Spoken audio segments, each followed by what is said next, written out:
मोंटू बेटा, चल लवकर जेवण कर बरं बेटी. कशाची भाजी बनवली? भाजीवाल्याच्या शेंगा. वालाच्या शेंगा? हो. काय यार, 4 दिवस झाले वालाच्या शेंगा वालाच्या शेंगा. आता वालाच्या शेंगा तर आता पाय घरी त्या पप्पाने 1 किलो शेंगा आणल्या, बाजूच्या काकून किलो शेंगा दिल्या.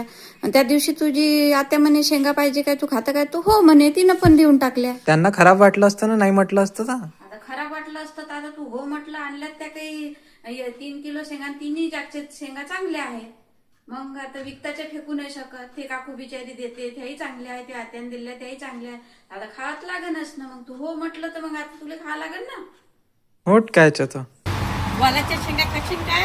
हो खाईन ना, आवडते मला. मग देते तुला करून. वहिनी, तुमच्या घरी भाजी कशाची केली? वालाची शेंगा. तुमच्याही घरी वालाच्या शेंगा? हो. अरे यार. हा, काय केली? तुमच्या घरी कशाची भाजी केली? काय? वालाच्या शेंगा? अरे यार, सगळीकडे तो छान आहे. आमच्या घरी 8 दिवसापासून वालाच्या शेंगा खाणं चालू आहे. काय करता, एक वळणी खाणं, दुसरं करतच नाही ही भाजी. अरे दादा, तुझ्या घरी कशाची भाजी आहे ते बरं मला? माझ्या घरी वालाच्या शेंगाची. वालाच्या शेंगा असू दे मग. अगदी तरी वालाच्या शेंगा. अरे यार, सर्वांच्या घरी वालाच्या शेंगा वालाच्या शेंगा. वैतागलं बाय वालाच्या शेंगांनी. आता कुठंच कधी वालाच्या शेंगाला हो नाही म्हणायचं.